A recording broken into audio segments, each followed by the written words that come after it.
아멘. 읽은 말씀을 가지고 오늘 우리가 나눌 말씀의 제목은 위대한 승리를 망치는 하찮은 것들입니다. 생각보다 이런 일이 자주 일어나는 것을 봅니다. 굉장히 아름다운 인생을 잘 살아오고 위대한 인생을 잘 살아오다가 왜 그랬는지 잘 모르게 인생의 말미에서 인생을 통째로 망치는 사람들 이야기를 여러 번 들어봅니다. 특히 목회자들 사이에 그런 일들이 굉장히 많은 것 같아요. 노인 목사님인데 치정 관련 뉴스가 뜨더니 죽었다, 살았다, 사라졌다 한 이야기들 꽤 심심치 않게 뉴스를 통해서 듣게 되는 것을 봅니다. 별거 아닐 텐데 말이에요. 그렇게 큰 것, 그렇게 대단한 것 아닐 텐데 그 위대하고 아름답게 잘 살아온 그 인생을 한순간에 망치는 것들을 때때로 봅니다. 근데 성경에도 자주 그런 일들이 등장하더라고요. 오늘 그 이야기를 좀 나눠보려고 합니다. 에스더 성경을 한동안 계속 읽어서 마무리를 했는데 이 에스더 성경에서 등장하는 하만과 모르드게의 전쟁, 그 투쟁의 그 시작에 아주 뿌리 깊은 이야기들이 숨어 있습니다. 아말렉 그 악연의 시작이 이미 광야에 애굽에서 탈출해서 광야에 나왔을 때부터 시작한 거죠.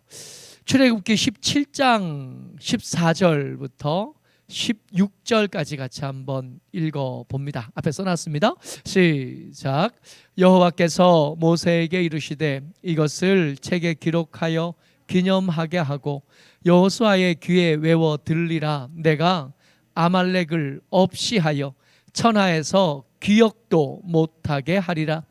모세가 제단을 쌓고 그 이름을 여호와 니시라 하고 이르되 여호와께서 맹세하시기를 여호와가 아말렉과 더불어 대대로 싸우리라 하셨다 하더라. 아말렉과의 전쟁이 있었는데 그 전쟁이 끝난 다음에 하나님께서 이 전쟁은 지금 끝난 것으로 끝난 게 아니라 말씀하시는 거예요. 대대로 싸우시겠대요. 언제까지? 그 이름이 사라질 때까지. 그 아말렉이라는 이름이 사라질 때까지 내가 계속 싸울 거니까 이것을 기록하여서 여호수아에게 들려주라. 여호수아는 그 자녀들에게, 그 후손들에게 들려주라고. 무슨 일이 있었는가 말이야. 이 애굽에서 탈출한 이스라엘 백성들을 홍해를 건너게 하신 하나님께서 길을 선택하셔야 됩니다. 목적지는 적과 꿀이 흐르는 땅 가나안이 목적지예요. 근데 가나안까지 가는 길에 여러 가지가 있어요. 여러 가지가 있는데 제일 가까운 길은 이 지중해 바다를 끼고 가는 길이 제일 가깝습니다. 대신 그 가까운 길로 가다 보면 누구를 만나냐 하면 역사상 등장했던 모든 작은 민족들 중에 가장 호전적인 블레셋 민족들을 지나야겠는 거예요. 하나님께서 혼자 걱정하시는 거예요. 이 대대로 종살이하던 이 백성들을 데리고 블레셋과 싸우게 하면 그 전쟁을 보면 이 사람들의 마음이 물러가게 될 거다. 이 블레셋과 싸우는 것은 지금 상태에서는 좋은 방법이 아니다. 그래서 가깝지만 그 길을 선택하지 않으신 거예요. 그래서 이런 홍해 바다를 끼고 아래쪽으로 길게 돌아갑니다. 길게 돌아가지만 그 땅도 빈 땅은 아니어서 광야를 헤매겨 다니던 아말렉과 부딪혔던 거예요. 블레셋만큼은 아니지만 아말렉도 만만치 않은 민족들이라 그 전쟁이 시작되니까 하나님께서 그 전쟁을 어떻게 수행하게 하시냐 하면 이 밑에서 칼 들고 싸우는 여호수아 말고 모세를 언덕 위에 올려놓고는 그 손을 들면 이기고 그 손이 힘들어서 떨어지면 전쟁에 더 밀리던 그 전쟁 있잖아요. 이게 애굽에서 탈출한 이스라엘 백성들이 첫 번째 경험한 전쟁이었던 겁니다. 이 모세가 혼자 감당이 힘드니까 아론과 훌이 옆에 서서 그 팔을 받쳐줘서 기어코 그 전쟁을 이기게 하신 거죠. 그 이기게 하시고 난 다음에 이 전쟁은 여기서 안 끝나. 내가 이들에게 원한을 갚을 거고 이들을 대대로 내가 그 이름이 지워질 때까지 계속 싸우겠다 그래요. 그럴 수 있나 하는 생각이 드는 겁니다. 평범한 반응은 아닌 거예요. 전쟁을 많이 경험할 때 하나님께서 이렇게까지 말씀하신 때가 없습니다. 아말렉을 향하여서만 이렇게까지 말씀하시는 거예요. 무슨 일이 있었나? 신명기에 가면 그때 있었던 일을 하나님께서 모세에게 전달하셔서 모세로부터 다시 한번 확인하십니다. 그때 그 아말렉 전쟁 때 무슨 일이 있었나? 신명기 25장 17절, 18절, 19절까지 같이 읽겠습니다. 시작. 너희는 애굽에서 나오는 길에 아말렉이 내게 행한 일을 기억하라. 곧 그들이 너를 길에서 만나 내가 피곤할 때에 내 뒤에 떨어진 약한 자들을 쳤고 하나님을 두려워하지 아니하였느니라. 여기서 잠깐이요. 무슨 일이 벌어졌냐 하면 여러분 60만 명이 길을 가요. 남자들만 셌을 때 60만 명이고 여자들 다 셌으면 아이들과 노인까지 다 됐으면 많이 보는 사람들은 500만 명 얘기하고 적게 봐도 200만 명은 되는 겁니다. 어릴 때 저희들이 어릴 때 소풍 갈 때는 걸어서 뒷산에 갔잖아요. 그랬죠? 차 타고 어디 안 갔잖아요. 초등학교 때 소풍 갈 때 학교에서 이렇게 도시락 싸든 거 다 짊어지고 반별로 줄 서가지고 이렇게 걸어가지고 학교 앞에 문방구 있는 그 골목을 지나서 뒤로 가서 뒷산 가서 놀다가 왔잖아요. 그렇게 걷다 보면 이게 한 반에 한 50명 넘었었고 그게 한 10반쯤 되니까 한 5, 600명 걷는 거예요. 그 5, 600명 걷다 보면 제일 뒤에 오는 애들 매번 똑같은 애들 뒤에 오지 않아요? 뒤에 안 서봐서 모르시나? 걷다 보면 그렇게 뛰는 것도 아니에요. 그렇게 빠른 걸음도 아니에요. 근데 이렇게 똑같이 이렇게 애들 이렇게 짝꿍하고 둘이서 이렇게 걷다 보면 꼭 그 걸음을 못 따라와서 뒤에 있는 애들 있었어요. 걔가 봄 소풍에도 뒤에 있었고 가을 소풍 때도 뒤에 있지 않았어요? 어딜 가도 걔는 뒤에 있잖아. 운동회 하면 달리기 할 때 꼴등하는 친구들, 체육 시간에 제대로 못 따라 뛰고 제대로 못 노는 친구들이 있었잖아요. 500만 명이 걷습니다. 그러면 자연스럽게 뒤에 처지는 사람들이 있을 수밖에 없을 것 같아요. 혹은 다리가 불편하거나 혹은 다리가 불편한 남편이 있거나 아내가 있거나 혹은 다리가 불편한 아들이 있거나 딸이 있거나 나이가 많은 부모님을 모셨거나 그런 사람들은 그 걸음에 맞춰야 되니까 자연스럽게 뒤로 처질 수밖에 없을 거 아니에요? 곧 그들이 너를 만나 길에서 만나 내가 피곤할 때에 내 뒤에 떨어진 약한 자들. 하나님의 시선이 어디에 있을까요? 제일 앞에 선 유다 지파들, 제일 앞에서 당당하고 반듯하게 그 길을 개척할 수 있는 사람들도 감사하고 자랑스럽고 중요하지만 아버지의 마음을 생각한다면 하나님의 시선은 그 뒤에 가 있을 수밖에 없는 거 아니에요? 똑같은 아들 중에 10손가락 깨물어 안 아픈 손가락은 없지만 유독 더 아픈 손가락은 있기 마련인 거 아니겠어요? 똑같은 일을 해도 좀 더디하는 친구들이죠. 똑같은 길을 가도 뒤로 빠질 수밖에 없는 사람들이, 하나님께서 그들 생각만 하면 가슴이 아프고 아비된 입장으로 그들 생각하면 마음이 아릴 수밖에 없는 사람들 그 뒤에 이렇게 있었을 텐데 그 사람들 길 잘 못 가니까 힘 있는 사람들 한 사람씩 붙여서 겨우겨우 그 길을 가는 거예요. 여러분, 아말렉 만나기 전까지만 해도 하나님의 걸음은 굉장히 급했습니다. 어디까지 가야 돼요? 시내산까지 가야 돼요. 아직 하나님과 백성 사이에 어떤 약속도 맺어지지 않은 채입니다. 돌아서면 남이 되는 관계인데 시내산에 가서 하나님이 그들의 하나님이 되기로 약속하고 백성들이 그 하나님의 백성이 되기로 약속하면서 이들이 하나가 되는 거거든요. 아직 그렇게 되기 전에 뒤에 쓸리고 뒤처지고 모자란 사람들, 아픈 손가락, 하나님의 눈이 가도 한 번 더 갈 수밖에 없는 그들을 아말렉이 친 겁니다. 마음대로 쳤을 거예요. 아무도 그 아말렉의 칼날에 방어 한 번 제대로 못했을 거고 저항 한 번 못했을 겁니다. 앞에서 능력 있고 힘 있는 사람들이 말 타고 혹은 뛰어서 혹은 간절한 마음으로 달려서 오면 이 약탈자들이 한껏 마음대로 약탈하고 죽이고 그런 다음에 벌써 떠나고 없었을 거예요. 그래서 그 바쁜 걸음을 하나님께서 멈추신 겁니다. 앞에 출애굽기 17장만 봐서는 뭐 그렇게까지 하실 거 있나, 의뢰이 있는 전쟁일 테고 그렇게 많은 인력 사람들이, 군대도 아니고 군대 아는 사람들도 있으면 약탈이 일어날 법도 한데 하나님께서 이렇게 분노하신 데는 이런 사정이 있었던 겁니다. 하나님께서 그 백성들을 향해서 아비의 심정으로 바라보고 계신 거예요. 유독 더 아픈 손가락으로 여기시는 분들이 그 뒤에서 피해자가 되고 그에서 죽어갔던 겁니다. 하나님께서 분노하시는 거예요. 이건 잊을 수 있는 일이 아닌 겁니다. 25장 19절 계속 읽습니다. 시작. 그러므로 내 하나님 여호와께서 내게 기업으로 주어 차지하게 하시는 땅에서 내 하나님 여호와께서 사방에 있는 모든 적군으로부터 내게 안식을 주실 때에 너는 천하에서 아말렉에 대한 기억을 지워버리라. 너는 잊지 말지니라. 아멘. 가나안 땅에 들어가기 직전이잖아요. 이 모압 광야에서 있었던 일이지 않습니까? 신명기 성경이면 그때 하나님께서 이 원한을 잊지 않기를 바라셨던 거예요.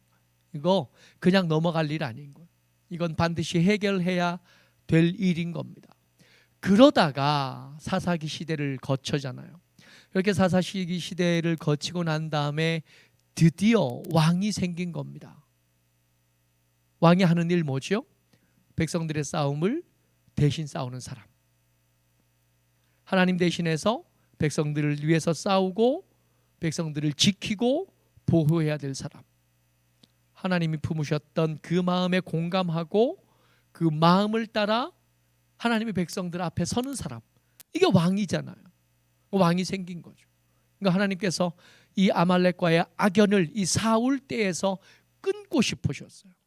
그래서 사울이 왕위에 올라서 그 왕위가 안정되자마자 하나님께서 사람을 보내서 사울을 만나십니다. 이렇게 말씀하시죠. 사무엘상 15장 2절 말씀입니다. 같이 읽어요. 3절까지 같이 읽습니다. 시작. 만군의 여호와께서 이같이 말씀하시기를 아말렉이 이스라엘에게 행한 일 곧 애굽에서 나올 때에 길에서 대적한 일로 내가 그들에게 벌하노니 지금 가서 아말렉을 쳐서 그들의 모든 소유를 남기지 말고 진멸하되 남녀와 소아와 젖먹는 아이와 우양과 낙타와 나귀를 죽이라 하셨나이다 하니. 그죠? 연결이 되죠? 아까 출애굽기 때 17장에서 읽었던 말씀과 신명기 25장에서 읽었던 말씀과 시간은 꽤 많이 지났지만 사무엘상 15장에서 하나님께서 사울에게 말씀하시는 것이 이렇게 같은 맥락으로 이렇게 이어지고 있잖아요. 하나님께서 당신의 아픈 손가락을 치고 약탈한 아말렉에 대한 원한을 갚으려고 하시는 거예요. 하나님께서 가나안 땅을 치라 그러실 때 그들에게서는 전리품을 취하지 않을 거다 말씀하셨던 거 기억하잖아요. 그때도 그러셨던 하나님께서 더 특별한 원한을 품고 계신 아말렉에게서 전리품을 취하는 거 애초에 생각도 없으신 거예요. 관심도 없으세요. 지금은 뭐 하려고 하냐면 당신의 아픈 손가락을 건드리는 무도한 것들을 징계하는 것에 집중하고 계시는. 그러니까 하나님의 백성들의 왕이 생겼으면 이 하나님의 마음을 한 자락이라도 안다면 아멘 할 수밖에 없는 일인 거예요. 그냥 싸우는 게 아니에요.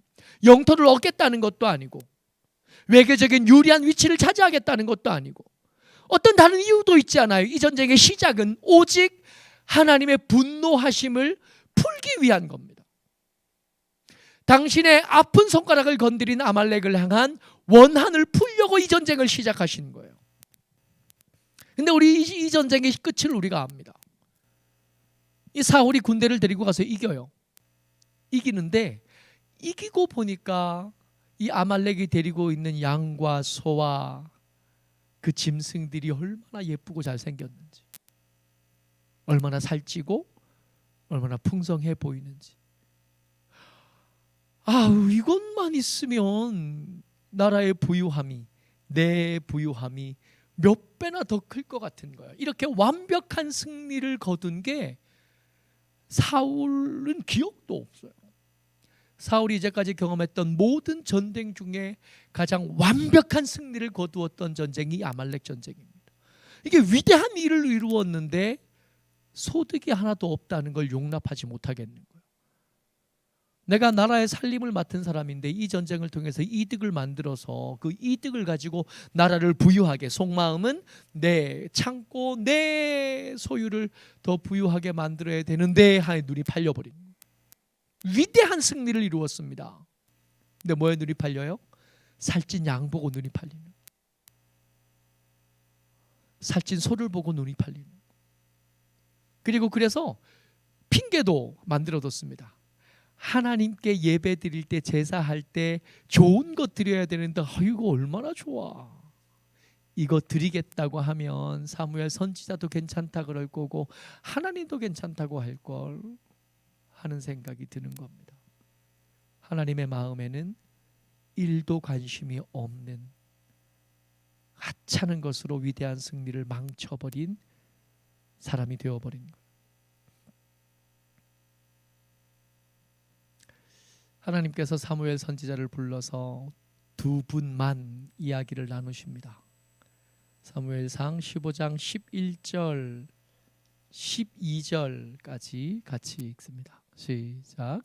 내가 사울을 왕으로 세운 것을 후회하노니 그가 돌이켜 나를 따르지 아니하며 내 명령을 행하지 아니하였음이니라 하신지라. 사울이 근심하여 온 밤을 여호와께 부르시니라.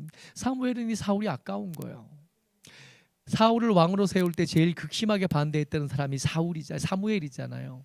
근데 왕으로 세워놓고 보니 그를 어떻게든 세워주고 싶은 마음이 사무엘에겐 간절했던 겁니다. 하나님께서 저를 왕으로 세워주셨다는 걸 후회하신다 그러시니까 사무엘의 마음이 너무 아픈 거예요. 그래서 사울을 위해서 밤새 기도한 겁니다. 어쩌면 사무엘에게는 사울이 아픈 손가락이었던 것 같아요. 이 못난 놈, 하나님의 마음은 한 자락도 관심 없고 이해하지 못하는 이 믿음 없는 것, 이 모자란 것 어떻게 하면 좋나. 그 위대한 승리를 이루고도 덕을 얻을 것 얼마든지 있을 텐데 그 살찐 양 보고 살찐 소 보고 다 망쳐버리니 미련한 놈, 한심해 죽겠지만 그를 위해서 밤새 기도합니다. 밤새 기도하고 사울을 만나러 내려왔더니 이 사울이 뭐 하고 있냐면 12절이요. 시작.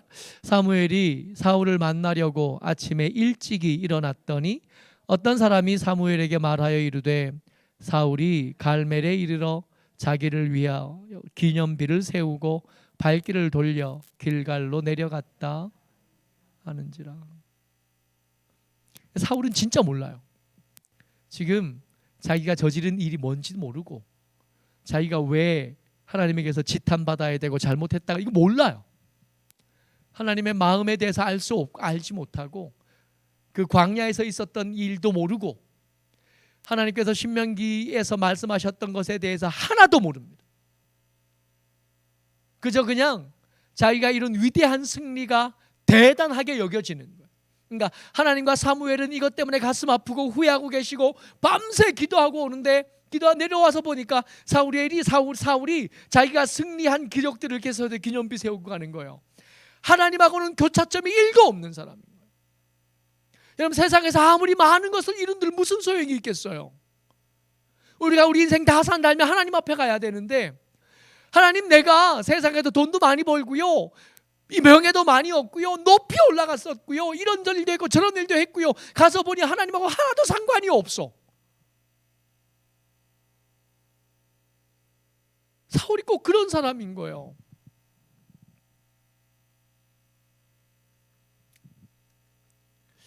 승리를 마치는 자들이 잊어버리는 것들이 있어요. 뭘 모르냐 하면 전리품보다 아버지가 품으신 원한이 더 크다는 걸 몰라요. 승리를 만든 것이 하나님의 능력이란 걸 까먹었어요. 내가 한 줄 알아. 전리품보다 그 뒤에 얻을 것이 더 크다는 걸 몰라요. 여러분, 가만히 생각해 보십시오. 하나님께서 사울을 통해서 하신 이 전쟁의 승리 뒤에 그 살찐 양 몇 마리, 살찐 소 몇 마리 뿐이었을까요?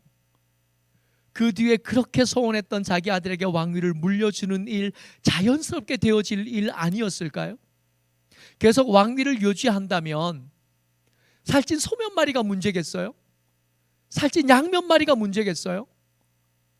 그 아들들이 얻을 영광스러운 이름들을 생각해보고 그 뒤에 얻을 영광스러운 것들을 생각해보면 이 살찐 소 몇 마리 너무 비교가 안 되는 거 아니에요? 내가 한 위대한 일들은 떠오르는데 가만히 생각해보면 아말렉을 이렇게까지 이길 만한 능력이 그들에게 있었나 생각해봤어야 되는데 이게 가늠이 안 돼요. 사울은 자기가 이겼다고 생각합니다. 이 전쟁은 애초에 시작부터 마무리까지 하나님께서 하실 거였어요. 사울이 아니었어도 그 모인 군대가 20만 명쯤 됐다 그랬는데 20만 명이 아니라 2만 명 아니면 2만 명만 있었다 그래도 그 기드온과 함께 했던 300명만 있었다고 해도 이 전쟁은 어차피 이길 전쟁이었던 거 아니에요? 하나님이 간섭하실 전쟁이잖아요. 요사가 밑에서 싸울 때 전쟁의 승부는 어디서 갈렸다고요? 모세가 손 들고 있느냐 내리고 있느냐에 가리는 전쟁. 하나님께서 간섭하시는 전쟁이에요. 이 전쟁은 내 능력으로 하는 전쟁이 아니라 하나님의 능력으로 하시는 전쟁인데 이게 눈이 팔리면 이게 안 보이는 거예요. 뭐가 중요한지 계산이 잘 안 됩니다. 하나님께서 출애굽 때부터 품었던 그 원한이 쌓이고 여기까지 왔어요. 이 마음을 한 자리라도 좀 들여다봤으면 차마 이렇게 못했을 텐데 사울이 이걸 못하는 거예요. 여러분 이런 일들이 꽤 자주 있다 그랬잖아요. 2025년을 살아가는 대한민국을 살아가는 목회자들이 이런 실수를 많이 하는데 우리만 그런 거 아니에요. 가나안 정복할 때 아간이 또 그랬어요. 그 전쟁을 한번 떠올려 보세요. 얼마나 위대한 승리였는가 말이에요. 그들이 한 게 아니라 하나님이 하신 전쟁이었잖아요. 그 여리고 성을 무너뜨리고 그 안에 들어가서 아무도 피해를 입지 않고 그 견고한 성을 정복한 그때 아간의 눈에는 뭐가 보였냐면 그 신할산 옷 한 벌이 눈에 보인 겁니다. 그 금덩이와 그 은덩이가 눈에 보였는데 이 영광스러운 것보다 이게 더 크다고 여겨지고 이게 더 가치 있다고 여겨지고 이러면 인생 망하는 거거든요. 자기만 망하는 게 아니라 온 민족이 누렸던 그 위대한 승리를 망쳐버리게 되는. 여러분 대단한 잘못이 있었던 게 아닙니다. 엄청난 일이 일어난 게 아니에요. 사소한 일들이 일어났고 그 사소한 일들에게서 나를 지키지 못한 거예요. 욕망에 잠깐 휩싸이고 내 통장의 잔고를 약간 높여주는 그것들로 이 위대한 승리를 망쳐버리는 거예요. 오늘 우리가 읽었던 이 에스더 성경이 정말 중요한 게 뭐가 왜 중요하냐면 여러분 에스더 성경의 주인공이 됐던 하나님의 사람들은 하나님의 아픈 손가락 같은 사람들이에요. 이 사람들 위대한 사람들이 아닙니다. 이 사람들 멋있게 신앙생활 하는 사람들 아니에요. 이 사람들은 하나님께서 특별한 은혜로 기회를 주셨을 때 뒤에 처진 사람들입니다. 마치 500만 명이 길을 가면 뒤에 남는 사람들. 기도를 시켜도 잘 못하고 성경을 읽으라 그래도 잘 못 읽고 예배 참석하는 것도 불편하고 뭐 하나 제대로 못 해내는 사람들, 그 남은 사람들이에요. 그러니까 하나님의 눈이 한 번이라도 더 갈 수밖에 없는 부족한 사람들, 이 남은 사람들, 뒤에 처진 사람들, 약하고 피곤한 사람들, 아말렉의 눈에 더 쉽게 드러나는 사람들일 수밖에 없는 사람들, 에스더에 등장한 모르드게와 에스더와 그 주변에 있는 유다인들 다 그런 사람들이에요. 근데 이 사람들이 이 위대한 승리를 지켜냅니다. 여러분 부림절이라는 절기가 하나님께서 율법을 말씀하실 때 말씀하지 않았던 절기 하나가 새롭게 등장하는 게 이 에스더서에 등장하는 일 때문입니다. 여러분 아하수에로가 페르시아의 황제로 있을 때 그 황궁의 총리가 하만인데 이 하만이 누구냐 하면 아말렉 왕 아각의 후예예요. 그러니까 아말렉의 왕족인 거예요. 근데 그 아말렉이라는 나라는 벌써 망했죠. 없어졌잖아요. 다윗 때 나라는 사라져 버렸거든요. 근데 그 유민들이 남아서 어디까지 왔냐면 페르시아의 황성에 황제가 거하는 궁궐에서 모든 사람들보다 더 높은 총리가 돼서 거기서 만나. 그때 아수에로의 황후의 양아버지가 누구예요? 모르드게예요.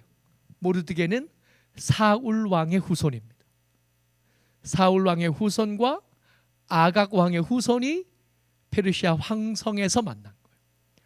외나무 다리에서 원수가 만나잖아요. 피할 방법도 없어요. 모르드게는 하만에게 절할 생각이 없고 하만은 모르드게를만 죽여서 일을 끝낼 생각이 없는 거예요. 그래서 정해진 날짜가 12월 13일이잖아요. 이날 다 죽이겠다. 근데 이 다 죽이겠다는 그 날이 바뀝니다. 9장 1절 말씀 같이 읽어요. 시작.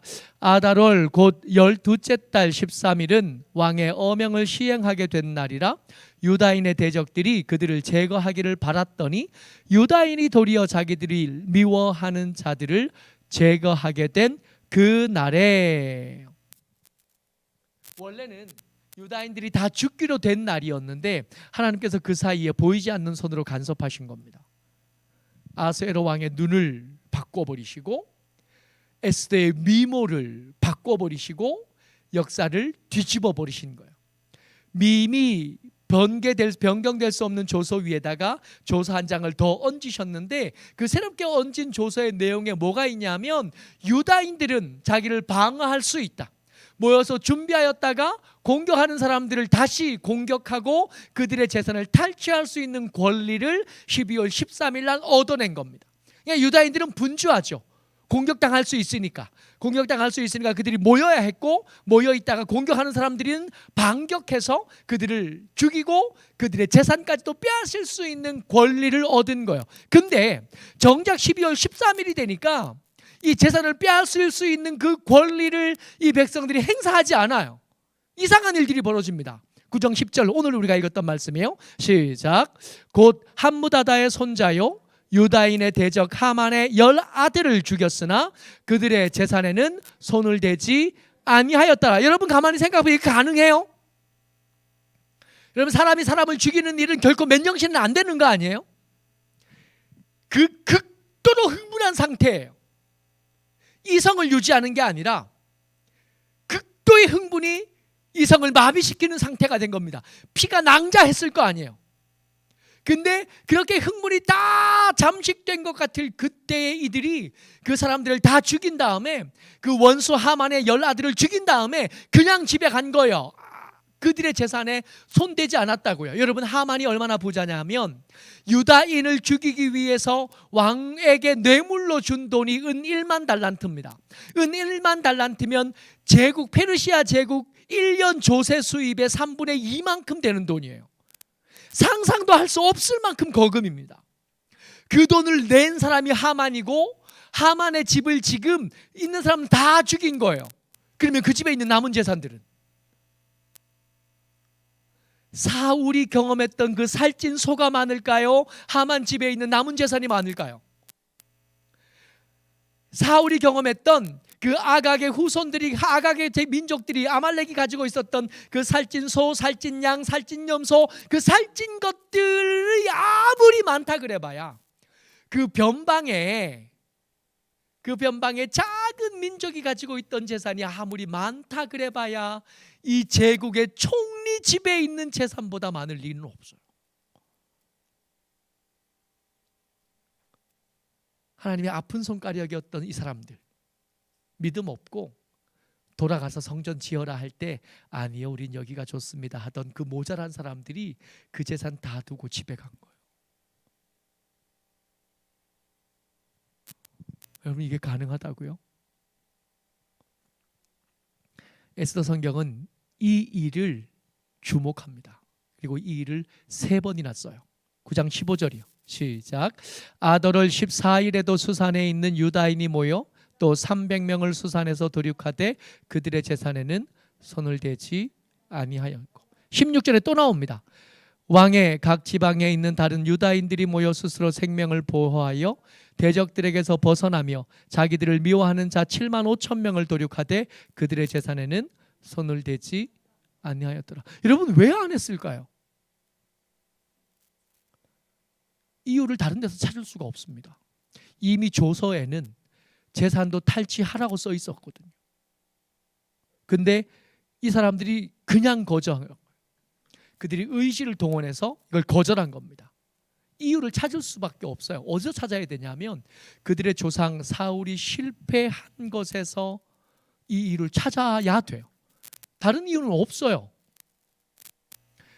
자기들의 조상 사울이 그 아말렉을 진멸할 수 있는 그 위대하고 아름다운 기회를 이 하찮은 몇 푼 돈 때문에 망쳐버렸던 것을 기억하고 있지 않았다면 이들의 재산을 탈취하지 않았다 한 그 본문을 이해하기는 불가능합니다. 아마도 모르드게가 두 번째 조사가 발표된 다음에 열심히 찾아다녔을 것 같아요. 유다인들의 대표들에게, 유다인들이 모여있는 마을들에게. 옛날에 이런 일들이 있었다. 옛날에 우리 조상 사울이 이 전쟁을 말끔하게 끝내지 못한 바람에 이 전쟁이 여기까지 온 거다. 훔치지 말아라. 법적으로는 이 나라 믿음 없는 황제는 탈취를 허락하였지만 이건 하나님의 뜻일 수가 없다. 너희들이 너희들 스스로를 살리고 너희들을 구원하는 일에는 하나님께서 간섭하셨던 것에 아멘할 수 있지만 그들의 재산까지 가지는 것에 대해서 하나님께서 허락하셨다고 나는 인정할 수 없다. 이건 재산을 얻기 위한 전쟁이 아니다. 이건 전리품을 얻기 위한 전쟁이 아니다. 이 전쟁은 출애굽 때 있었던 그 일, 신명기 때 말씀하셨던 그 말씀의 연장선에 있는 것. 그렇다면 이 재산 우리가 가지지 않는 게 맞다.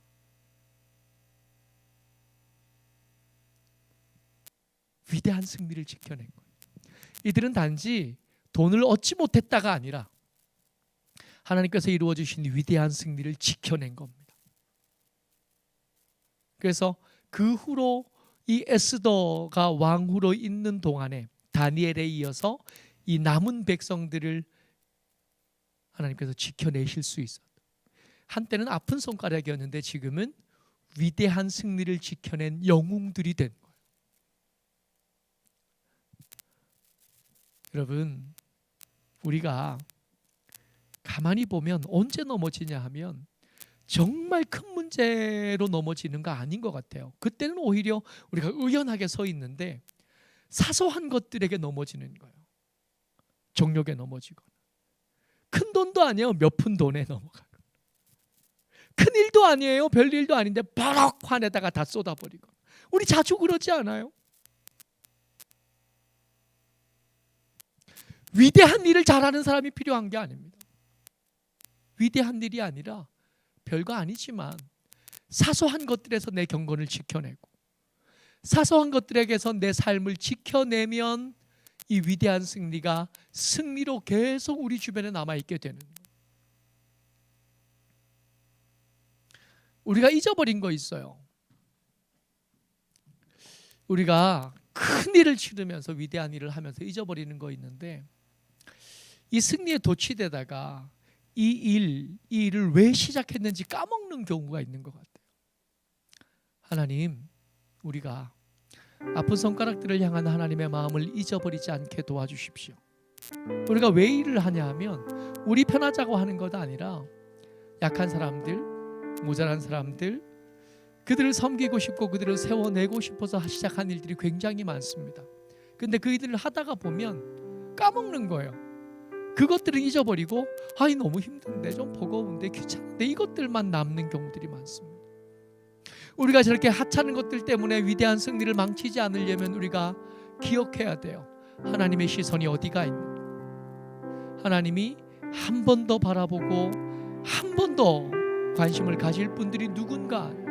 자기를 그럴듯하게 잘 해내는 사람들에게는 오히려 믿음직해서 그냥 버려두시지 않겠어요? 근데 고아들은, 과부들은, 나그네들은, 가난한 이들은, 아픈 이들은, 어렵고 슬픈 이들은 하나님이 그들을 한 번 더 바라보실 수밖에 없는데 우리가 이 위대한 승리 가운데 취해 있다가 그들을 향한 하나님의 뜻을 잊어버리는 경우, 그러다가 실수하고 함부로 말하고 그러다가 승리를 망쳐버리는, 그래서 우리가 기도할 때 이 기도 제가 꼭 필요합니다. 하나님, 우리가 아픈 손가락들을 향한 하나님의 그 간절한 마음을 잊지 않게 도와주십시오.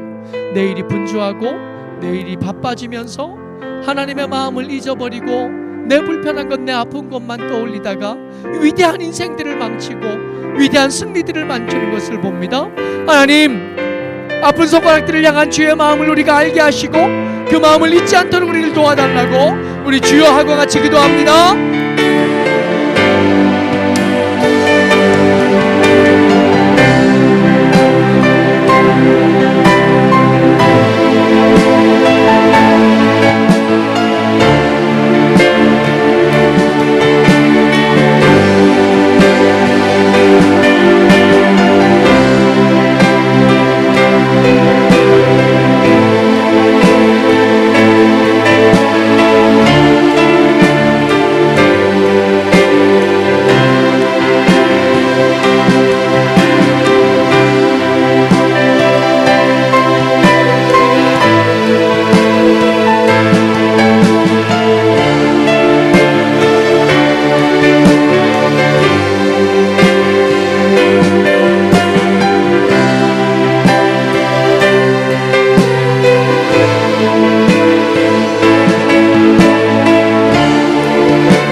어쩌면 우리가 이렇게 쉽게 넘어가는 것은 하나님의 승리하심을 온전히 믿지 못하기 때문에 그럴 수 있겠다 싶어요. 하만을 어떻게 이겨요? 우리 앞에 선 저 적들을 우리가 어떻게 이깁니까? 이 승리가 안 믿어지면, 이 승리를 못 믿으면 자꾸 엉뚱한 데 눈이 팔리는 것 같아요. 하나님은 능하신 분이십니다. 하나님은 창조주이시고 역사의 주관자시고 세상의 주인이시고 역사를 움직여 가시는 분이십니다. 하나님의 승리를 믿을 수 있게 도와주옵소서. 우리가 기도해야 될 것 같아요. 하나님, 하나님의 승리가 내 속에서 믿어지게 하시옵소서. 하나님께서 이루실 일들에 대한 신뢰가 내게서 더 커지게 하여 주옵소서. 그래서 그 승리를 따라가다가 한눈 팔지 않고 그 승리의 끝까지 도착할 수 있게 도와주옵소서. 하나님의 승리를 믿습니다. 하나님의 능력을 믿습니다. 하나님의 권세를 우리가 믿습니다. 우리 주여하고 계속 기도합니다. 주여!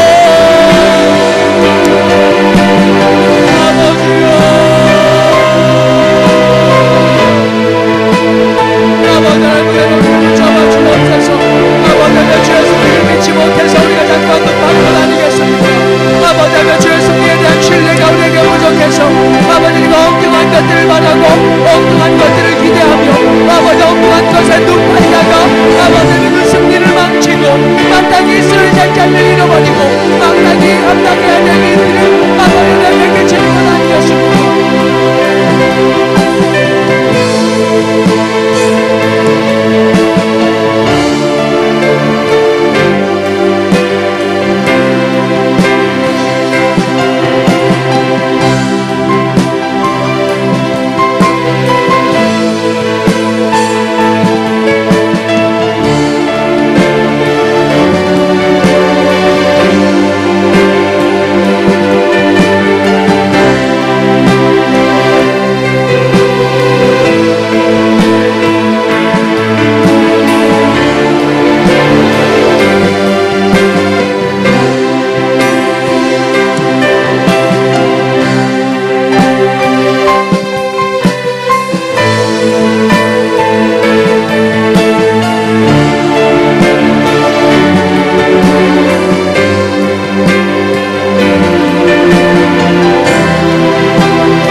우리가 지금 말씀을 나눌 때는 이것들을 하찮은 것이라고 부르긴 했지만 사실은 여러분 우리 형편에 이것들은 결코 하찮지가 않아요.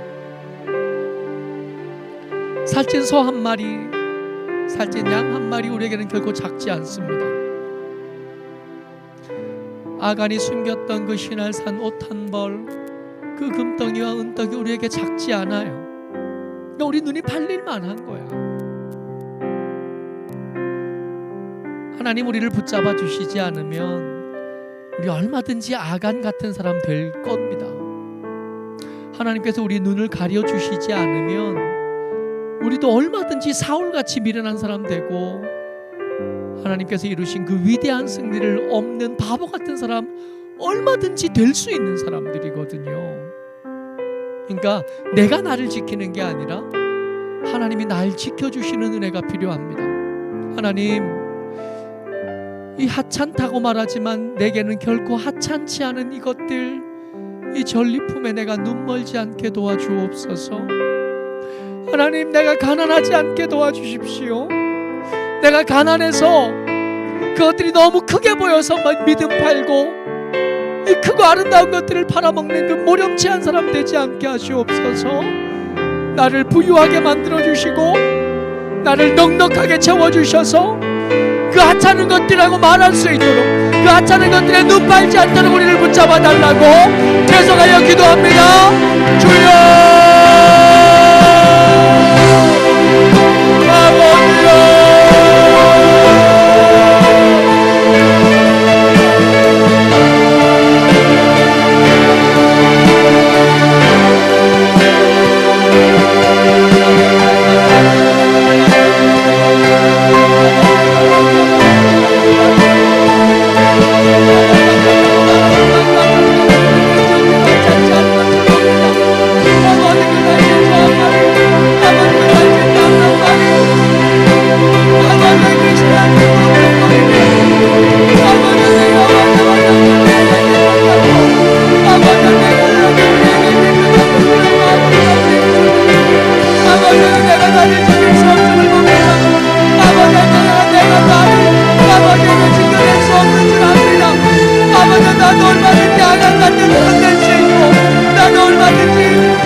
우리를 가난하게 하지 마시고 아버지 꿇어다니지 않도록 우리를 붙잡아 주옵소서. 아버지 꿇어다니지 않도록 우리를 붙잡아 주옵소서. 아버지 우리를 아버지 하나님 미쳐가게 하지 마시고 우리를 부끄럽지 않도록 우리를 지켜주옵소서. 아버지 지켜주시지 않으면 아버지 거룩함을 내가 지킬 수 없고 아버지 지켜주시지 아니하면 아버지 내가 이 땅을 아버지 지켜내지 못함을 하려옵나니 아버지 하나님께서 우리를 붙잡으시고 아버지 하나님께서 우리를 붙잡으셔서 마지막 땅에 지켜야 할 거룩을 지켜내게 하시고 마지막 땅에 지켜야 할 것들을 지켜내게 하시고 마땅히 지켜내야 할 눈에를 지켜내는 하나님의 사람들이 아버지 우리가 될 수 있게 도와주옵소서. 내가 내 자신을 지킬 수 없음을 고백하옵나니 주께서 우리의 눈을 가려주시고 아버지 작은 것들과 악한 것들을 향한 내 눈을 가려 아버지 저들의 눈 빨리지 않게 하시고 눈 빨리지 않도록 하나님 나를 지켜주시옵소서. 우리의 기업들을 축복하시옵소서. 아버지 우리의 기업들을 축복하시옵소서. 아버지 우리의 기업들을 축복하셔서 아버지 가난하여 훔치지 않게 하시고 아버지 가난에 내버려 아버지 굴어다니지 않도록 지켜주옵소서. 아버지 하나님의